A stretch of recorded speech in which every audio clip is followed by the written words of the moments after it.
Kohlman evaluation of living skills is the assessment that I'm going to be demonstrating today. So this assessment is a standardized assessment that has been shown to be both valid and reliable.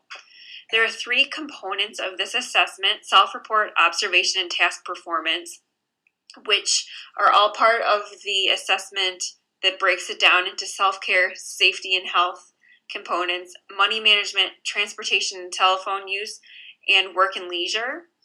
And the self-report, there's several tasks that go under self-report, such as hygiene, habits, cooking, social engagements, transportation, and monthly income reports. Observation is mostly based upon appearance, and task performance, or the performance-based items, include items such as writing a check, balancing a checkbook, purchasing different items, and receiving correct change, amongst others. This assessment was used and designed for the use of occupational therapists, and it was created for use primarily in mental health. Later, it was further developed to encompass the older adults. The administration, this assessment takes about 30 to 45 minutes to administer, based upon the skill level and the knowledge of the occupational therapist in this actual test. The handbook tells the therapist exactly what to say during the administration of this assessment, and no additional cues or prompts may be provided to the client.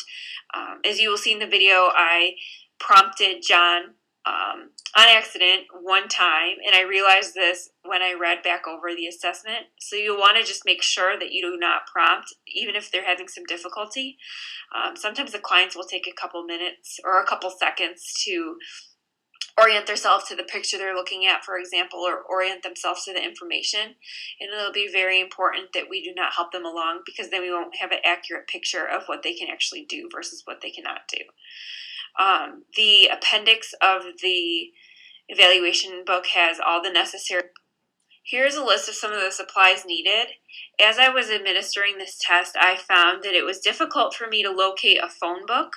I'm finding that phone books are mostly obsolete, because it was very difficult to track one down.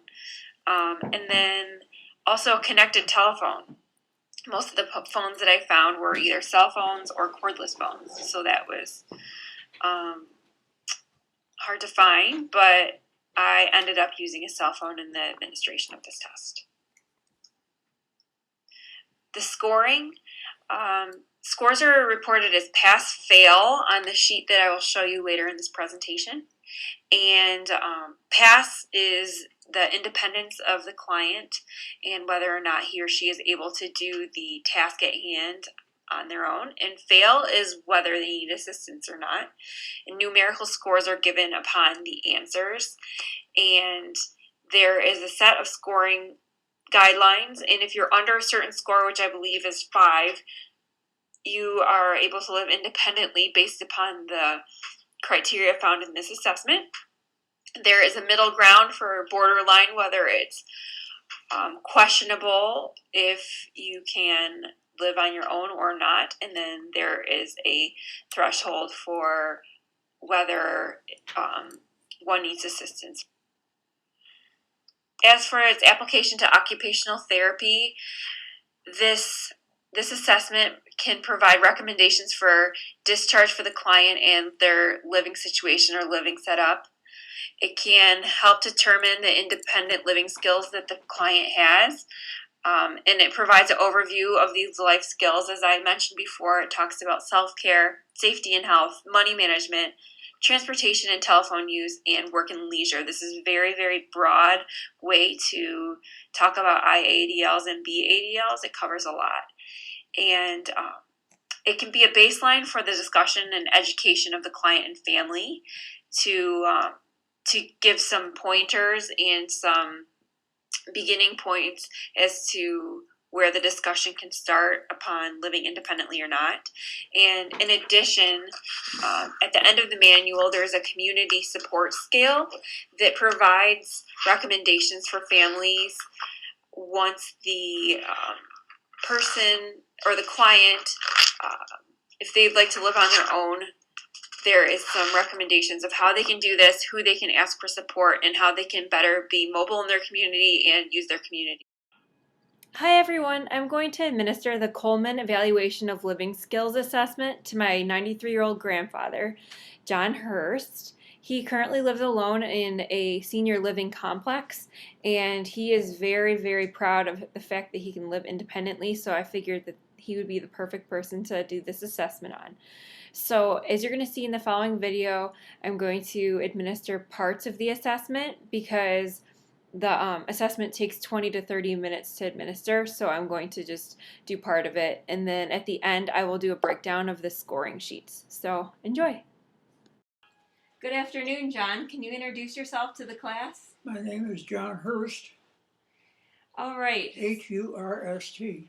So I'm going to be doing an evaluation with you. Is that okay if we do an assessment? Fine. Okay. So what the assessment is it's the Kohlman Evaluation of Living Skills, and the assessment assesses how well you live independently. And some occupational therapists use this to work with their patients to see if they're suited to be living on their own. And I understand that you're living on your own and you're doing a great job with it. How do you feel about that? I'm very happy with where things are. Okay. So I'll be giving you an evaluation of this, living skills, like I said, and I'm going to determine what specific skills that you might need if you were to need help or if you were seeing an occupational therapist. It's going to take approximately 20 to 30 minutes to administer, and I may write down some notes. If you have any questions, feel free to stop me at the end of the evaluation or any time, and I can go over the results with you. All right. Are you ready to begin? I am. Okay, John. An important part of living on your own is self-care. Would you agree? Yes. Okay. So, how often do you take a shower or bath? How often? Yes. 2 or 3 days. All right. And how often do you wash your face? Every morning. Every morning. Yeah. All right. All right. So John here has this piece of equipment to be able to see better because he has macular degeneration. So we are going to do this part of the evaluation that talks about household situations, and I'm going to show him 4 pictures. John, I'm going to show you 4 pictures. Yeah. And in each of the pictures, you're going to tell me if you see something dangerous about the specific household situation. So here's the first picture. See if I can see it. All right. So this is, okay, yeah, can you see this? Yeah, I think not very well. There's just to orient you, there's a tree right over here. Yeah. And a nightstand. Nightstand here, yeah. I don't know what this is.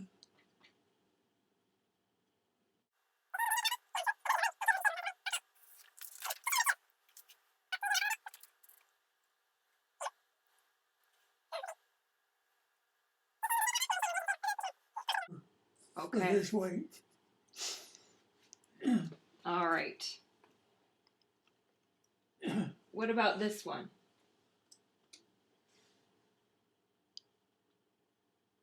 I can't see anything. Nothing dangerous? Particularly dangerous at all. Okay.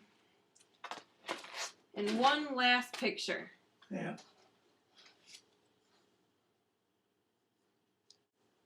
I'm not sure what the arrangement is here.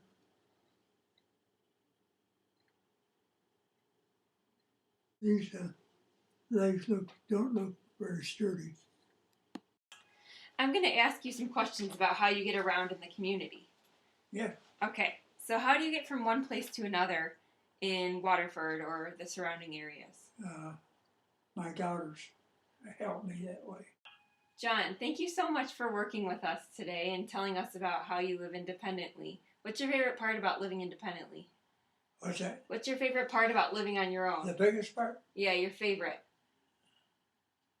Dinner time.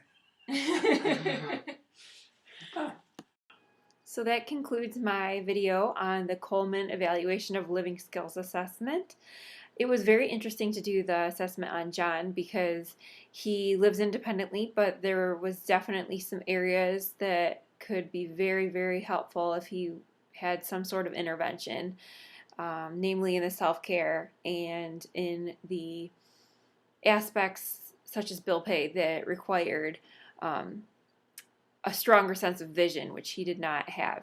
So thank you to John for letting me interview him, and I hope you enjoyed my video. Thank you.